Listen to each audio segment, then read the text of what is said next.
Assalamualaikum warahmatullahi wabarakatuh. Bismillahirrahmanirrahim. Alhamdulillahi rabbil alamin. Wassalatu wassalamu ala nabina Muhammad wa ala alihi wa sahbihi ajma'in. Allahumma alimna ma yanfa'una wa anfa'na bima 'allamtana. Allahumma faqihna fid din wa 'allimna at-ta'wil wa zidna 'ilman ya rabbal alamin. Rabbi syrah li sadri wa yassir li amri wa hlul 'uqdatam min lisani yafqahu qawli. Subhanaka la ilma lana illa ma 'allamtana innaka antal alimul hakim wa la hawla wa la quwwata illa billah. Alhamdulillah, syukur kita pada Allah SWT dengan limpah rahmatnya pagi ini kita dapat lagi sambung kuliah tadabbur kita. InsyaAllah pada pagi ini kita masuk surah yang ke-11, itu surah Hud. Muka surat 221. A'udzu billahi minasy syaithanir rajim. Bismillahirrahmanirrahim. Alif lam ra. Kitabun uhkimat ayatuhu thumma fussilat min ladun hakimin khabir. Alla ta'budu illallah innani lakum minhu nadhirun wa bashir wa anistaghfiru rabbakum thumma tubu ilayhi yumatti'akum mata'an hasanan ila ajalin musamma wa yu'ti kulli dhi fadlin fadlah wa in tawallaw fa inni akhafu alaykum 'adhaba yawmin kabir. Ilallahi marji'ukum wa huwa ala kulli syai'in qadir. Surah Hud ini surah yang ke-11. Dinamakan sebagai surah Hud kerana Allah SWT telah cerita kepada kita dakwah kepada tauhid yang telah dilakukan oleh Nabi Hud alaihissalam, yang mana kita boleh baca cerita dia itu pada ayat 50 sampai ayat 50 sehingga ayat 60.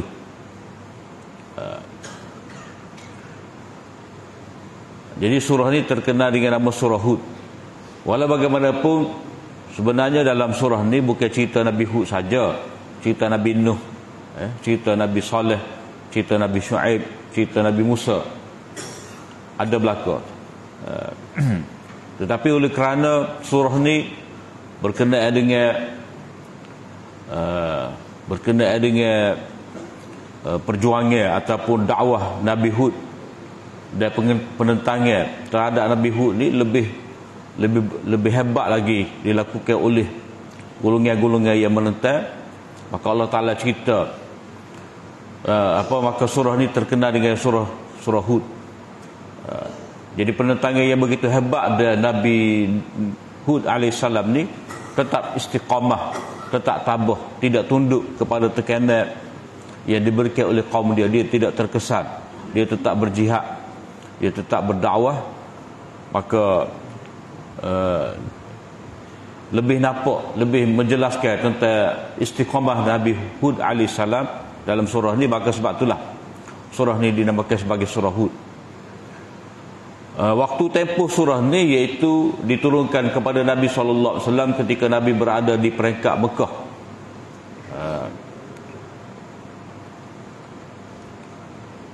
Itu lebih kurang sekitar tahun 11 ataupun 13 Hijrah, 11 ataupun 13 kebangkitan Nabi SAW. Mana lebih kurang 4 tahun sebelum daripada Nabi SAW berhijrah. Dan dari segi persamaan surah ni dari segi hubungan antara surah yang ke-10, surah Yunus sebelum daripada ni, dengan surah ni menunjukkan ia diturunkan pada tempoh yang lebih kurang sama juga, iaitu pada peringkat penentangan yang begitu hebat oleh golongan musyrikin Mekah terhadap Nabi. Iaitu beberapa tuduhan yang telah dilemparkan kepada Nabi sallallahu alaihi wasallam, Nabi sebagai seorang tukang sihir, tukang tilik. Waktu inilah surah ni diturunkan kepada Nabi sallallahu alaihi wasallam. Dan dari segi isi kandungnya surah ni menyampai dengan surah Yunus.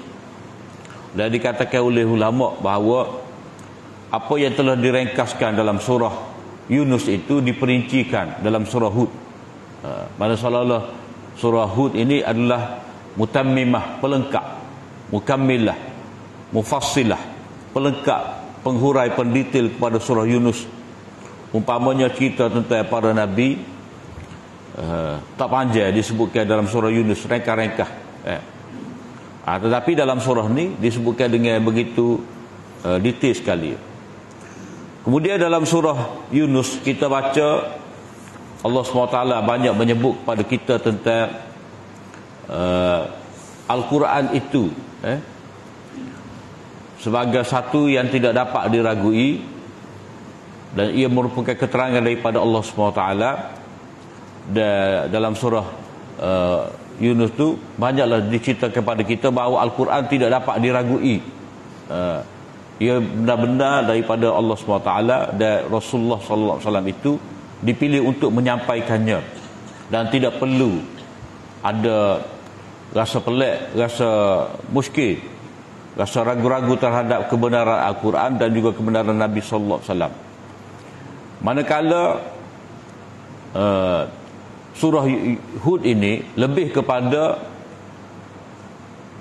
gesaan kepada Nabi sallallahu alaihi wasallam ataupun tasliyah untuk Nabi supaya Nabi tetap teguh berdakwah, beristiqamah. Maknanya tidak perlu Nabi rasa sempit dada, tidak perlu rasa takut bimbang. Kenapa? Kerana Nabi sallallahu alaihi wasallam itu diberikan oleh Allah SWT Al-Quran, dan Al-Quran itu sendiri adalah bayinah, hujjah.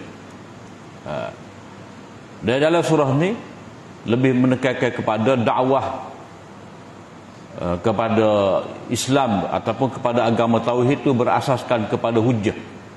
Jadi kalau surah Yunus tu seruan kepada tauhid, seruan kepada agama Allah Taala, manakala surah Yunus ini surah Hud ini lebih memberi penekanan kepada dakwah dengan hujah-hujah, dengan bukti, dengan keterangan, dengan cara berdialog, dan dakwah dengan penuh keikhlasan kepada Allah Subhanahu Wa Taala.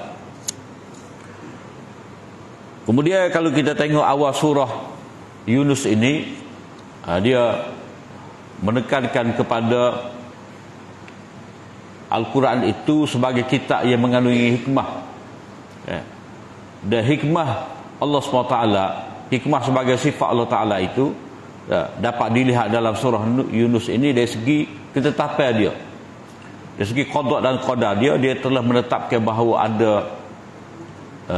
ada manusia ya kufur, ada manusia yang beriman. Begitu juga dalam surah Hud ini Allah SWT menyatakan hikmah, tetapi terkandung dalam kitab dia, hikmah yang terkandung dalam ayat-ayat dia.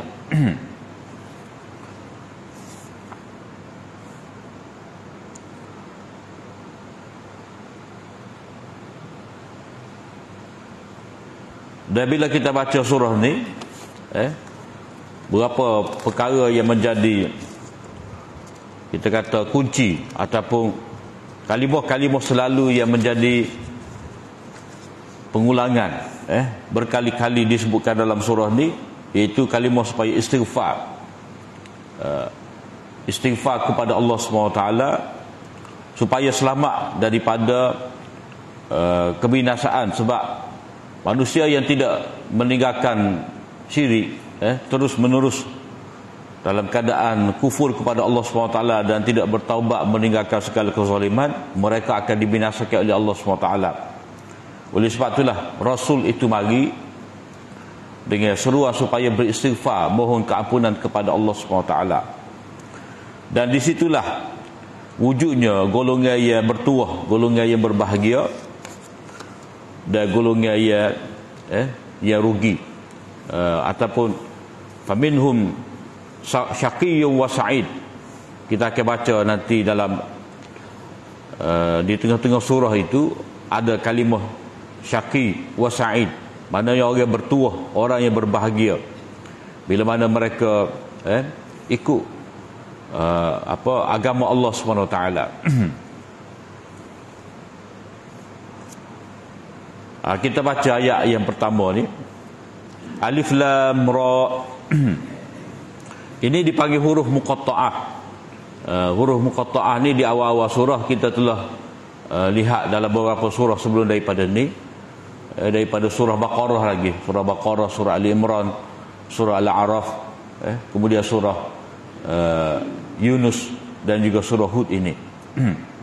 Jadi huruf-huruf muqatta'ah ni dia tidak ada tafsir yang khusus, yang satu tafsir yang putus, yang qat'i, masih lagi dalam khilaf ulama. Maka sebab itulah paling selamatnya kita kata Allahu a'lam bi muradih, Allah SWT lebih mengetahui tentang maksud dia.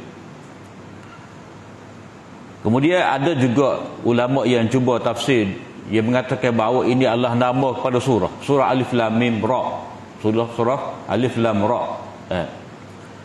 Ada juga yang cuba memberi tafsir bahawa ini seolah-olah kod dia punya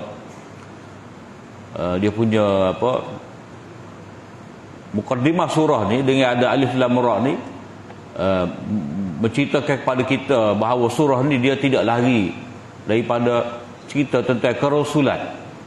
Sebab kalimah Ra itu menunjukkan kepada kerasulan. Sebab dalam surah ni kita boleh baca, kita dapat baca bahawa dia bermula dengan kerasulan Nabi SAW, dan untuk menyatakan bahawa kerasulan Nabi SAW itu adalah satu ketetapan kehendak daripada Allah SWT, seperti mana Allah Ta'ala kehendaki dia utuskan rasul-rasul sebelum daripada ni. Maknanya Nabi SAW itu salah seorang daripada rasul-rasul Allah Ta'ala yang menyuruh manusia pada tauhid. Seruan kepada Nabi supaya istiqamah, tetap teguh, jangan cenderung kepada orang zalim. Maknanya cerita tentang kerasulan Nabi SAW dan juga kerasulan Nabi-Nabi sebelum daripada baginda.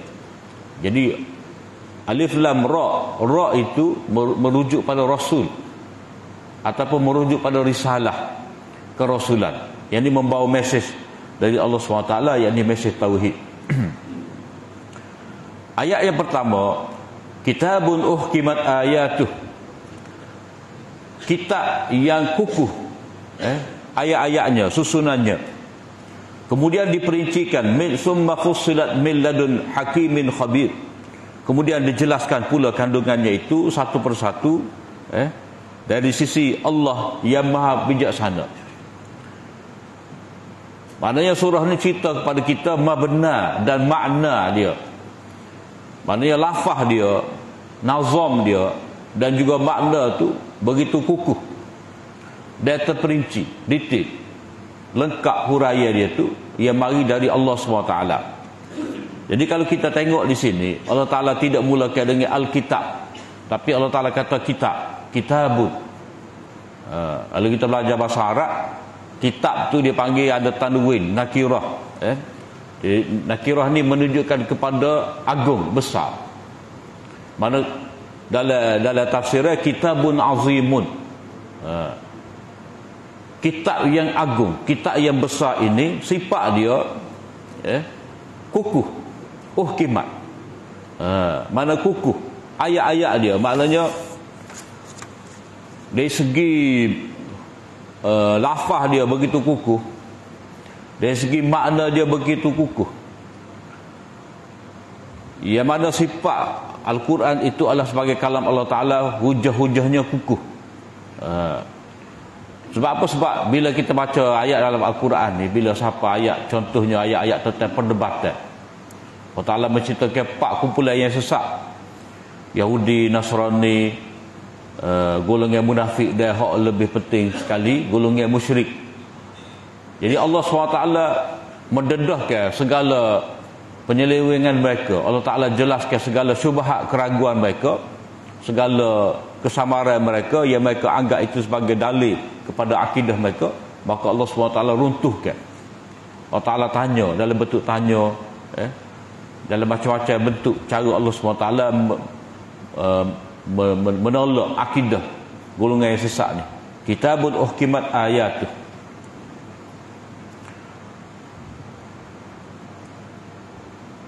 Thumma fussilat, kemudian diperincikan. Maknanya Allah Ta'ala yang menurunkan Al-Quran ini dengan begitu kukuh makna dia dan juga lafaz dia. Kemudian kitab ni dihuraikan, mana Allah Ta'ala sendiri yang menghuraikan. Thumma fussilat, kemudian dihuraikan min ladun, mana dari Allah Ta'ala. Maknanya turun Quran ni berserta dengan huraian dia, perincian dia tu mari daripada Allah SWT. Maknanya Al-Quran itu kita boleh faham dengan sebaik-baiknya bila mana kita rujuk kepada Quran itu sendiri. Thumma fussilat min ladun hakimin khabir, mana Allah Ta'ala sendiri yang menghuraikan Quran. Cuba kita kena ingatlah, masuk Quran tu dihuraikan dari Allah SWT. Dia ada dua bentuk lah huraian ni. Kita boleh, pertama kita boleh faham huraian Quran tu dengan kita baca Quran sendiri. Mana kita baca Quran berkali-kali dengan tadabbur, baca daripada awal sampai akhir, lepas tu sambung lagi, kita akan menemui makna tafsir itu dalam ayat tu sendiri ataupun dalam ayat-ayat yang lain. Cuma ada ayat-ayat yang kita tidak faham, maka itu memerlukan kepada sunnah Nabi, pada hadis Nabi. Jadi walaupun tidak terdapat huraian dalam Al-Quran dengan begitu lengkap, tetapi telah diperincikan oleh Allah SWT. Yang pertama dalam Quran itu sendiri, yang kedua melalui Nabi itu. Sebab Nabi itu yang mari daripada pihak Allah Ta'ala juga. Jadi apa yang Nabi huraikan itu juga dikira sebagai wahyu juga. Cuma dalam istilah dia panggil wahyu khafi, wahyu yang tersembunyi, ataupun wahyu ghairu matlu. Nak beritahu pada kita bahawa kitab Al-Quran itu mari daripada pihak Allah Ta'ala, dan untuk tafsir dan perincian dia pun daripada pihak Allah Ta'ala juga. Mana ditemui dalam Al-Quran itu sendiri, dan juga ditemui dalam hadis-hadis Nabi SAW, yang mana Nabi itu juga adalah Rasul yang mari dari Allah SWT. Jadi Allah Ta'ala berikan kepada manusia dua perkara. Yang pertama kitab Al-Quran, dan yang kedua Rasul sebagai guru yang mengajarkan Al-Quran. Jadi dua sifat disebutkan sifat Al-Quran di sini, iaitu uhkimat ayat. Uhkimat ni daripada perkataan ahkama yuhkimu, maknanya mengukuhkan. Uhkimat maknanya dikukuhkan, maknanya tidak boleh dirombak, tetap teguh makna dia, tidak boleh dibantah, tidak boleh dinafikan makna dia. Sebab Quran ni dia akan menegaskan benda-benda yang kita sedia maklum. Sebab apa-apa yang manusia nak ni, mana benda berkait dengan fitrah, macam manusia nak keadilan, manusia nak kepada rahmat, manusia tidak suka kepada kezaliman, manusia suka kepada ganjaran pahala. Itu semua ada dalam fitrah diri manusia. Dan Quran mari menyatakan benda ni lah, menyatakan tentang tauhid, menyatakan tentang keadilan, rahmat, menolak kezaliman. Itu benda yang Quran mari kukuhkan. Mana benda tu sudah ada dalam fitrah, kemudian mari Quran menegaskan lagi, mengukuhkan lagi. Jadi perkataan uhkimat itu daripada ahkama, ihkam. Jadi makna ihkam itu menunjukkan yang berkata-kata. Yang berkata-kata, mana Allah Ta'ala ini adalah kalam dia, yang menunjukkan kepada dia tu bersifat dengan sifat hikmah. Hikmah ni bila mana seseorang itu dia tahu prinsip, dan dia tahu hakikat benda. Mana cara Allah Ta'ala bercakap ni, mana Allah Ta'ala bercakap kerana dia lebih mengetahui tentang prinsip-prinsip. Sebab kita nak bercakap ni, kita ambil contoh kita sendiri, kita nak bercakap ni mestilah kita mempunyai ada prinsip yang kita nak sebut. Dalam kehidupan kita ni ada prinsip tauhid, prinsip ilmu, prinsip prinsip keadilan, prinsip rahmat. Mesti ada benda yang menjadi teras kepada pemikiran kita. Kita nak gapo atas dunia ni. Orang yang tak ada prinsip, hidupan dia tu dia kira dia boleh pitih ya. Dia boleh menikmati kesenangan dunia. Itu prinsip dia, prinsip hidup dia. Tetapi Allah Ta'ala bila dia berbicara, bila dia berkata-kata, bila Quran ni mari daripada dia, sifat uhkimat tadi, ihkam itu menunjukkan kepada Allah Ta'ala dia mempunyai prinsip. Dia telah menetapkan prinsip-prinsip, usul yang paling penting sekali dalam surah ni adalah tauhid kepada Allah SWT, patuh pada Allah SWT,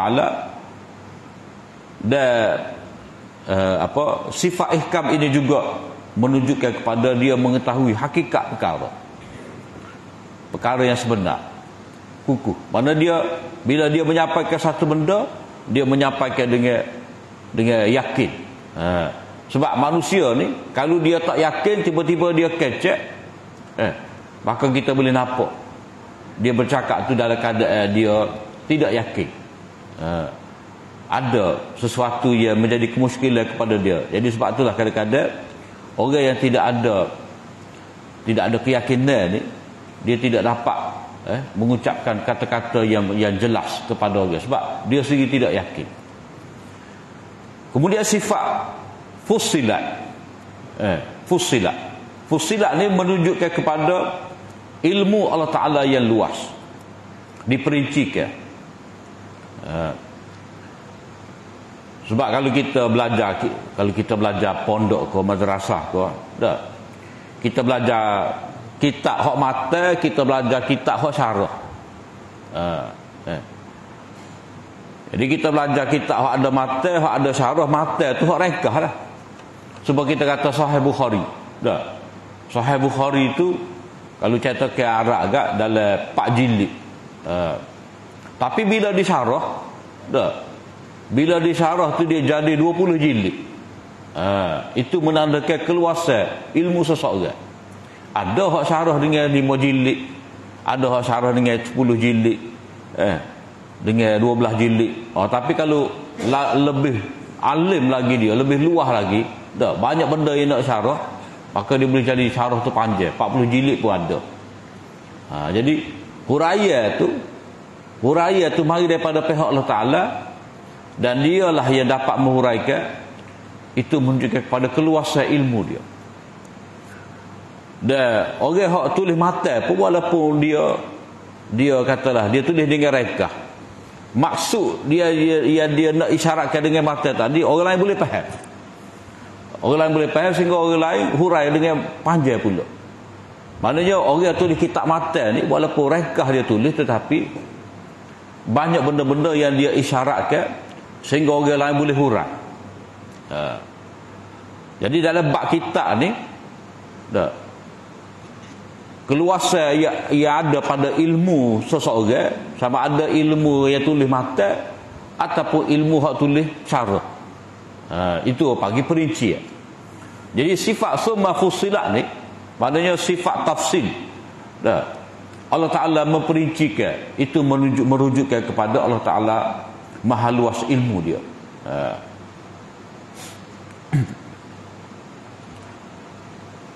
Jadi kalau kita tengok seolah-olah kepada kita di sini, surah Yunus itu dia bersifat ringkas. Uhkimat itu maknanya kukuh. Kadang-kadang dia bagi dalam bentuk ijma, ringkas. Kemudian huraian dia tu tafsil, ada dalam surah Hud ni. Mana perincian, dia ada hak mata dan dia ada hak syarah dia. Jadi seolah-olah syarah dalam surah Yunus itu terdapat dalam surah Hud, seperti mana kita baca surah Al-Anfal. Surah Al-Anfal tu usul-usul dalam peperangan, dalam jihad. tentang harta ghanimah, tentang cara perang, macam mana nak berhadapan dengan musuh. Dan bila kita tengok surah Taubah tu pula, tu cerita perang tu sendiri, cerita peperangan tu sendiri. Jadi surah Al-Anfal tu dia tentang prinsip, dan prinsip dia tu dihuraikan dalam surah Taubah. Min ladun hakimin khabir, mari dari Allah Ta'ala, yang mana hakim tu mana sifat hikmah Allah Ta'ala. Allah Ta'ala yang mempunyai sifat bijaksana, khabir, maha mendalam ilmunya itu, pengetahuannya itu maha mendalam. Allah ta'budu illallah, ini seruan kepada tauhid ibadat. Ayat yang pertama tadi seruan kepada kita mendekati kitab Allah.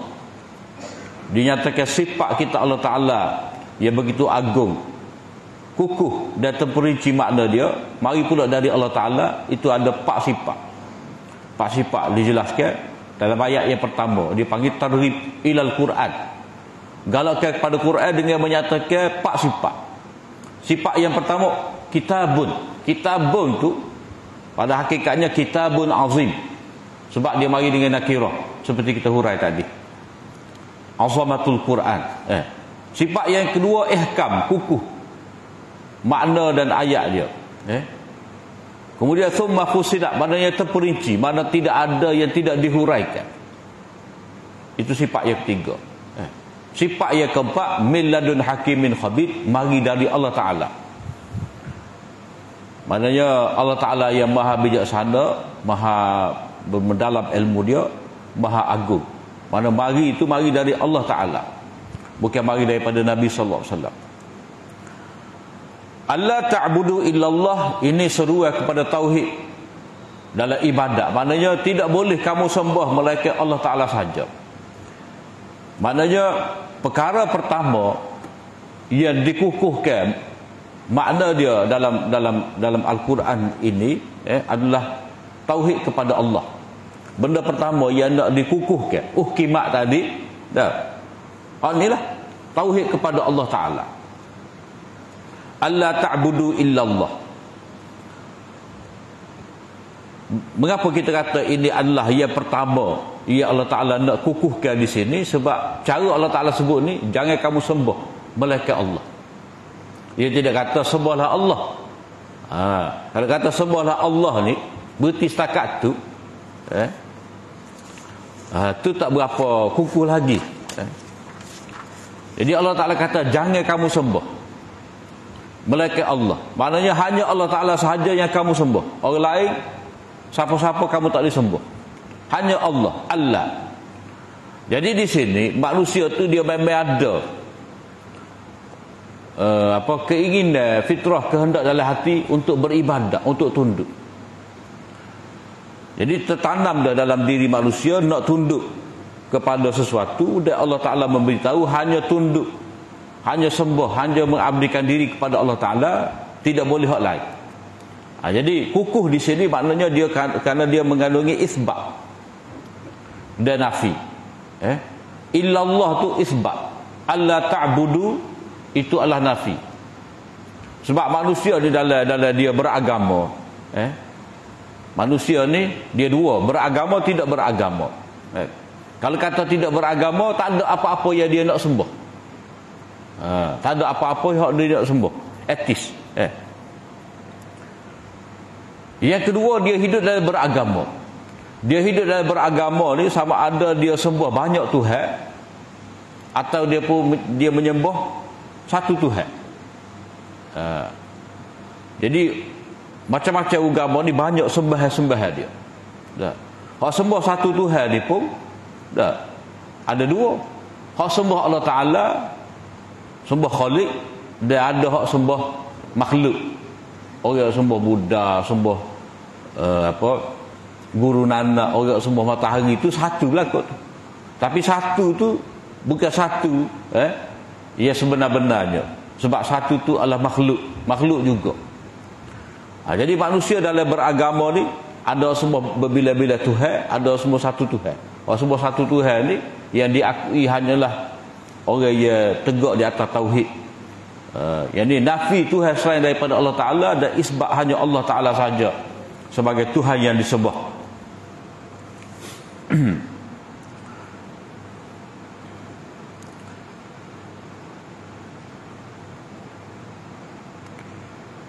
Innani lakum minhu nadhirum wa bashir. Ni tugas Nabi. Tugas Nabi dalam menyampaikan perkara yang kukuh ni. Sesungguhnya aku bagi kamu minhu dari pihak Allah Ta'ala sebagai bashir, pemberi, sebagai nazir, sebagai pemberi amaran dan sebagai pemberi khabar gembira. Mana aku ni diutuskan oleh Allah SWT untuk menyatakan tentang perkara tauhid.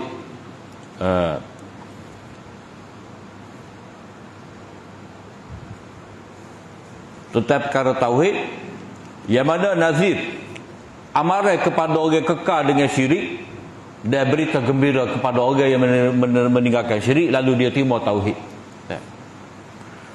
Jadi ayat innani lakum minhu nadhirun wa bashir ni dia panggil jumlah mu'taridah. Ayat selingit. Ayat selingit. Ada ulama kata ni ayat selingit bagi menyatakan kefarduan yang ada atas diri Nabi. Iaitu kefarduan apa? Sebagai pembawa berita gembira, sebagai pengancam, memberi amaran. Cuma Allah Ta'ala sebut nazir terlebih dahulu kerana peringatan kepada manusia di sini. Maknanya surah ni sifat dia inzar, memberi amaran. Memberi amaran apa? Itu manusia, umat, kaum yang tidak mahu meninggalkan syirik, tidak mahu bertaubat kepada Allah SWT, dan mereka tidak mereka menolak ajaran yang dibawa oleh Rasul, maka mereka itu akan dibinasakan oleh Allah SWT. Amaran. Jadi surah ni dia bersifat amaran. Cuma amaran itu diletakkan dalam bentuk cerita-cerita Nabi. Dalam surah ni ada cerita Nabi Nuh, cerita Nabi Hud, cerita Nabi Saleh, cerita Nabi Shu'aib, cerita Nabi Musa. Cerita-cerita Nabi ni dia semua berakhir dengan kebinasaan umat yang menentang. Jadi sifat surah ni adalah sifat amarah, surah inzal, surah amarah. Maka sebab itulah bila Allah Ta'ala cerita tentang Nabi ni, innani lakum, sesungguhnya aku ni untuk kamu dari pihak Allah Ta'ala sebagai pemberi amarah dan sebagai pemberi khabar gembira. Didahulukan nazir, sifat pemberi amarah ni kerana sifat surah ni surah amarah. Dalam ayat yang lain dinyatakan kepada kita bashir wa nazir. Rusulan mubashirin wa munzirin. Rasul-rasul itu sebagai pemberi khabar gembira dan sebagai pemberi ancaman. Didahulukan bisyarah dalam ayat yang lain, tetapi dalam surah ni, dalam ayat ni didahulukan nazir. Sebab melihat kepada keseluruhan surah ni adalah surah amarah. Sebab apa? Sebab setiap cerita nabi-nabi akan disudahi dengan kedatangan azab. Cerita-cerita Nabi ni dia bermula dakwah tauhid. Dia bermula dengan dakwah tauhid, alla ta'budu illallah, dan dia akan sudah dengan kebinasaan umat. Maka sebab itulah Allah Ta'ala dahulukan sifat Nabi di sini nazir. Walaupun kita baca di tempat yang lain rahmat, khabar gembira dahulu, tapi sini tidak.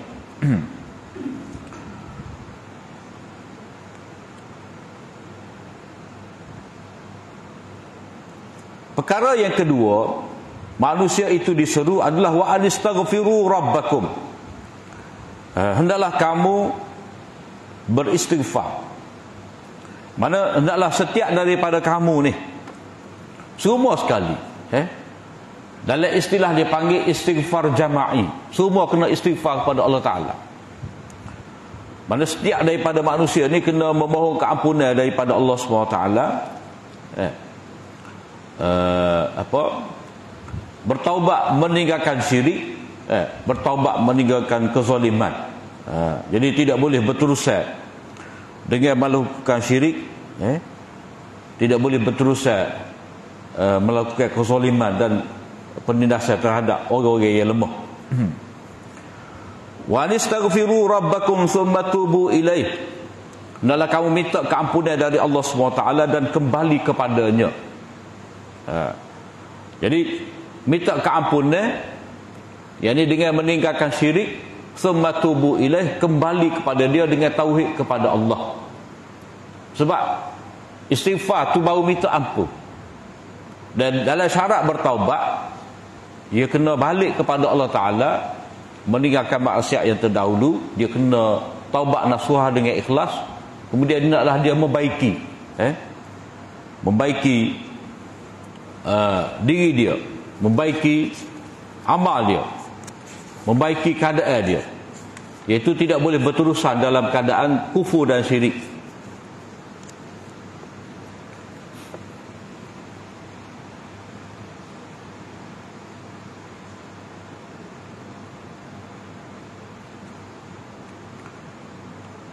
Ada hal ni wa anistaghfiru rabbakum thumma tubu ilaih ni, ini adalah huraya kepada alla ta'budu illallah.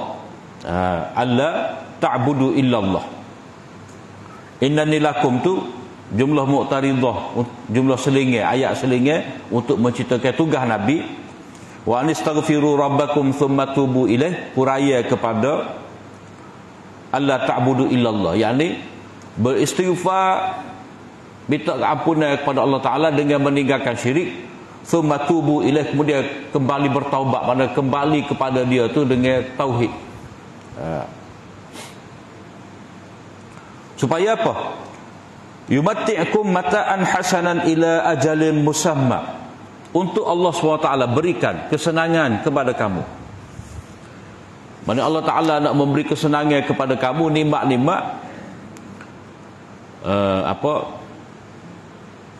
apa-apa yang kamu perlu dalam kehidupan dunia ni, benda-benda yang kamu perlu, rezeki,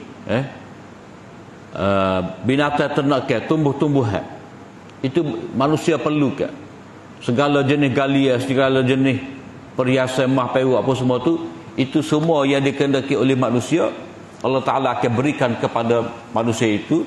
Yumatti'kum mata'an hasanah, dia memberikan kepada kamu nikmat-nikmat yang baik, ila ajalin musamma, sehingga pada satu tempoh yang tertentu. Maknanya dipanjangkan umur kamu, maknanya hayat kamu sebagai satu umat ni akan berpanjangan. Bila mana kamu tauhid kepada Allah Ta'ala, akan diturunkan keberkatan daripada langit, keberkatan bumi, hingga pada satu tempoh. Kalau tidak, kamu akan dibinasakan oleh Allah SWT, seperti mana telah diberi tempoh kepada Fir'aun itu, mereka mendapat kebinasaan. Dan kita telah baca dah pada ayat 98 surah Yunus itu, dah cerita tentang kaum Nabi Yunus itu, dia sempat bertaubat. Jadi Allah Ta'ala panjangkan umur bangsa itu, kaum Nabi Yunus tu boleh hidup lama lagi sebab mereka segera bertaubat kepada Allah SWT, beriman dengan Nabi Yunus alaihissalam. Jadi Allah Ta'ala memberi tempoh kepada mereka. Wa yu'ti kulladzi fadlin fadlah, dan orang-orang yang lebih dia akan memberikan kepada setiap orang yang mempunyai kelebihan akan kelebihannya. Maknanya akan nyata nanti kelebihan orang yang mendapat kelebihan tadi. Maknanya orang beriman akan mendapat apa yang patut mereka dapat, kerana mereka tu beriman kepada Allah SWT. Wa yu'ti kulladzi fadlin fadlah, maknanya orang yang beriman akan mendapat kelebihan mereka. Begitu juga orang yang menyeru kepada kebenaran. Mana Nabi itu yang menyeru kepada kebenaran, umat dia tolak, dia tetap mendapat kelebihan dia. Umat ni pula, kalau mereka menerima Nabi yang memberi amaran kepada mereka, lalu mereka bertaubat pada Allah SWT, mereka akan mendapat kelebihan kurniaan syurga yang Allah SWT berikan kepada mereka. Sebaliknya, wa in tawallau, jika kamu berpaling, fa inni akhafu alaikum azab yaumin kabir, maka sesungguhnya aku bimbang ke atas kamu azab yang menimpa kamu pada hari yang besar. Aku bimbang. Jadi aku bimbang ni menggambarkan Nabi ni seorang yang begitu bersungguh-sungguh. Mana keadaan diri Nabi ni nak umat dia bertaubat, umat dia kembali kepada Allah SWT. Sebab itulah Allah Ta'ala menyatakan di sini, fa inni akhafu alaikum ni, ada dalam diri Nabi tu kerisauan, kerusingan. Maknanya Nabi nak benar-benar umat dia ni beriman kepada Allah SWT supaya mereka tu selamat. Keadaan jiwa Nabi tu, kesungguhan Nabi nak supaya manusia tu kembali kepada Allah SWT. Kehendak Nabi untuk menyelamatkan umat dia.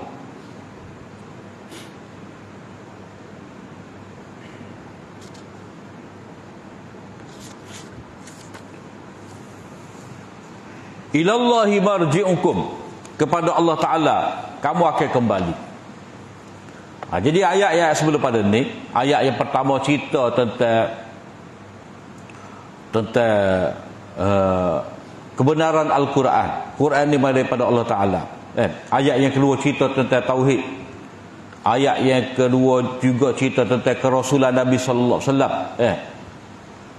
Dan ayat yang keempat ni cerita tentang kiamat. Iaitu kamu kembali kepada Allah. Ilallahi marji'ukum, kepada Allah lah kamu kembali.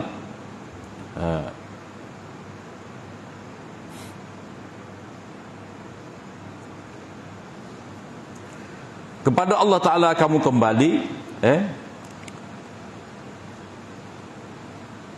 Ayat ni dah Allah Ta'ala nak menyatakan kembali kepada dia itu adalah sesuatu yang tidak dapat ditolak. Kerana apa? Kerana bila Nabi itu kata inni akhafu alaikum azab yaumin kabir, itu satu bentuk amaran daripada Nabi.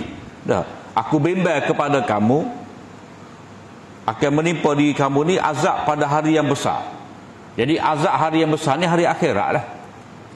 Jadi orang yang engkar ni dia akan meragui macam mana boleh kembali, macam mana azab akan mari pada hari yang besar ni, iaitu hari kiamat berlaku.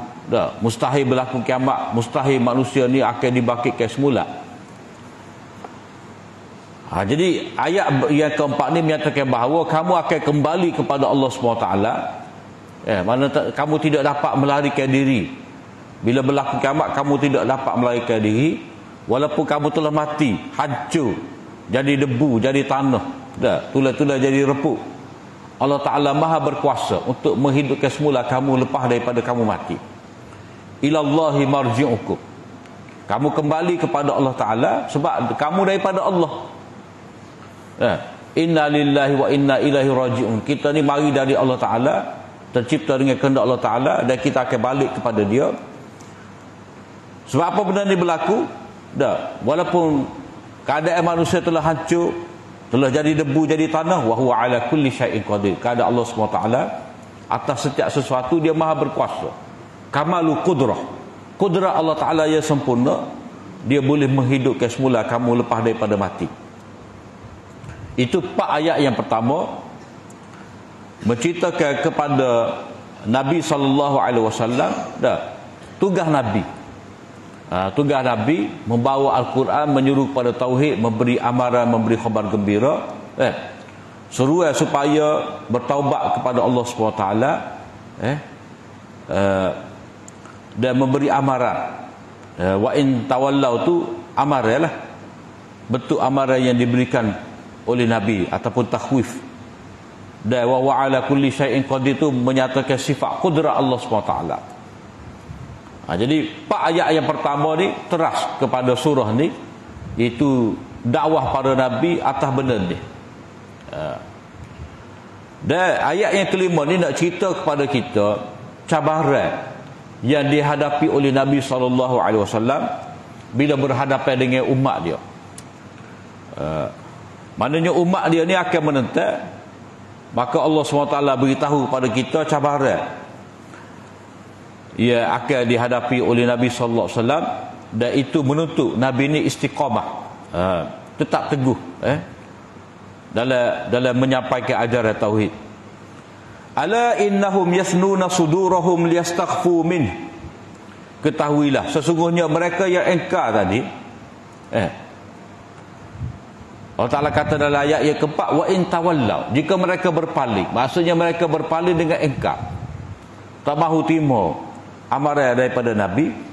Jadi Allah Ta'ala kata, ketahuilah sesungguhnya mereka memalingkan dada mereka. Maknanya mereka nusuk, pusing, liyastakhfu minhu, untuk mereka tu menyembunyikan diri daripada Nabi. Jadi ayat ni dia tuju kepada umat ni lah, pada umat ni. Tadi tu menyatakan tentang Nabi. Hal ni cerita kepada umat ni bahawa mereka itu memalingkan dada mereka, membongkokkan badan mereka. Ikutlah itu gambaran kepada mereka tu berpaling, tak sewi Nabi mari kepada mereka, liyastakhfu min, untuk mereka menyembunyikan diri daripada Nabi. Maka Allah Ta'ala nak nyatakan di sini sifat ilmu dia, kamalul ilmi, ala hina yastaghshuna thiyabahum. Ingatlah semasa mereka berselubung dengan pakaian mereka, mereka tutup diri mereka tu dengan selimut, ridak, dengan serban pokok. Ingatlah pada waktu mereka menyelimuti tubuh mereka dengan pakaian mereka, Allah Ta'ala tahu apa yang mereka sembunyikan. Ya'lamu ma yusirruna wa ma yu'linun, innahu alimun bizatis sudur.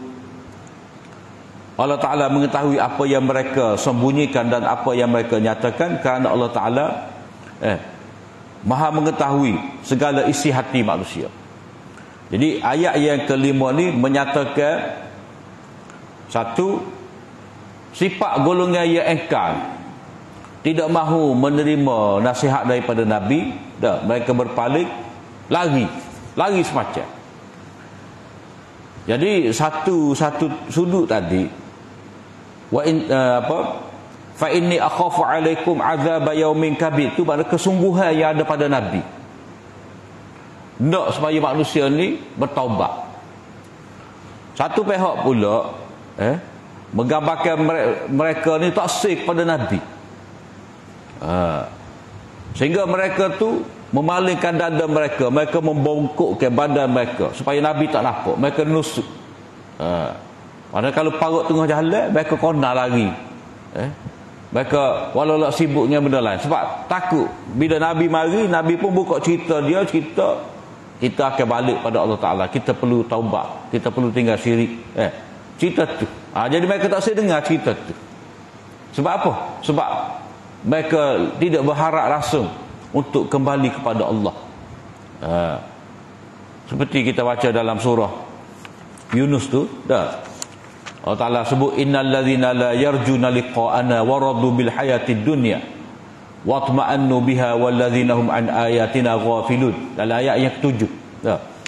Jadi sebab apa mereka berpaling? Sebab mereka tak ada keinginan pun nak balik bertemu dengan Allah Ta'ala di hari akhirat.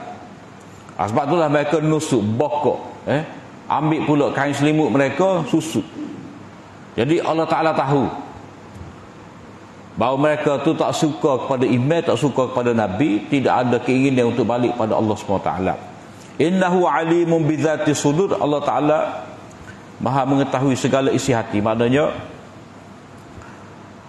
apa-apa yang manusia sembunyikan dalam diri dia, sama ada kufur ke syirik ke, dia berpura-pura di hadapan Nabi ataupun dia menyatakan kebencian kepada Nabi, Allah Ta'ala tahu.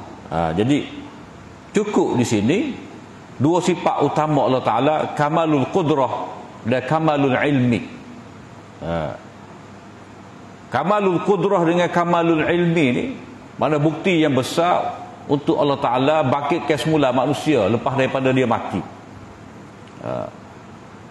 Kudrat dia boleh menghidupkan semula manusia yang mati, mengembalikan ruh pada jasad dia. Kemudian untuk manusia tu dihukum atas kesalahan-kesalahan dia, Allah Ta'ala ada belaka maklumat, data-data, rekod-rekod kesalahan jenayah mereka. Allah Ta'ala boleh cerita kembali. Allah Ta'ala akan panggil saksi-saksi. Kemudian ayat berikut ni, wa ma min dabbatin fil ardi illa 'ala Allahi rizquha wa ya'lamu mustaqarraha wa mustawda'aha kullun fi kitabim mubin. Hak ni nak cerita tentang Allah Ta'ala, kudrat dia. Dia sebagai pencipta, dialah yang mengatur urusan manusia. Dia panggil tauhid fit tasarruf, dia panggil tauhid dalam pengurusan, tauhid dalam pentadbiran. Itu tidak ada mana-mana binatang yang melata pun di atas muka bumi, yang bergerak di atas muka bumi ini, melainkan atas Allah, maknanya atas jaminan Allah Ta'ala rezekinya. Allah Ta'ala lah yang menentukan rezeki, jaminan rezeki daripada Allah Ta'ala. Makhluk ni ada, mari mana ciptaan Allah Ta'ala. Allah Ta'ala sebagai khalik, dia dengan kudrat ada, dia mencipta, ada benda besar, ada benda kecil. Semua tu ada rezeki dalam jaminan Allah SWT. Ini seolah-olah memberitahu kepada manusia, orang yang tak yakin nak ikut Nabi ni sebab dia bimbang rezeki dia. Sebab takut kalau ikut agama ni tak ada rezeki. Kalau sembahyang kena tutup kedai. Kalau beriman kena bayar zakat. Jadi mereka takut rezeki jadi sempit. Kalau ikut Islam tak boleh ada judi, tak boleh ada riba, tak boleh jual arak gapo. Yang bimbang benda tu. Sedangkan bila beriman kepada Allah SWT, janji daripada Allah Ta'ala, yumatti'kum mata'an hasana. Jadi seolah-olah ayat yang ke-6 ni mengukuhkan makna yumatti'kum mata'an hasana, memperincikan ayat thumma tubu ilaih yumatti'kum mata'an hasana. Sebab Allah Ta'ala yang mencipta kamu dan mencipta benda yang menjadi rezeki kepada kamu. Mana kalau ada kamu, Allah Ta'ala telah cipta dah pada terbukti dah dalam rahim ibu, seorang budak tu dapat rezeki, ada tali pusat, kemudian dia dilahirkan, ada selalu susu, maknanya ada semua jaminan Allah Ta'ala. Cuma hidup ni berasaskan kepada prinsip ibtila, ada taklif, ada sebab musabab, maknanya kena cari piti lah, kena mencari rezeki lah. Tapi nak cerita rezeki tu jaminan daripada Allah Ta'ala sejak daripada awal lagi. Wa ya'lamu mustaqarraha wa mustawda'aha, dan dia mengetahui tempat tetapnya dan tempat simpannya. Ahli tafsir dalam bab ni macam-macam. Ada kata tempat simpan dia, tempat tetap dan tempat simpan dia ni, mana kalau kata hayat duduk dalam telur, mustauda' dia tu duduk dalam telur. Tempat dia tetap dia bila dia netah, dia duduklah atas muka bumi. Kalau manusia, wa ya'lamu mustaqarraha mustawda'aha, dia berada di tempat yang tetap tu, maknanya duduk dalam rahim. Wa mustawda'aha, tempat simpan dia tu duduk dalam tulang sulbi. Mana benih tu, yakhruju min bainis sulbi wat taraib tu. Mana apa mani benih manusia tu dia mari ikut sulbi, wat taraib tu lah dada. Ada kata ya'lamu mustaqarraha mustawda'aha ni, maknanya manusia ni dia duduk atas muka bumi dah sampai satu tempoh dia mati, wa mustawda'aha, dia disimpan dalam kubur. Sebab kita kata simpan orang mati, nak simpan pukul berapa, mustawda' letak simpan. Tapi ayat ni tafsir lagu ni dia tak panggil tafsiran yang berbeza. Orang ni panggil tafsiran dengan contoh. Hakikat nak beritahu pada kita bahawa dalam apa jua keadaan kita ni, kita dalam ilmu Allah Ta'ala.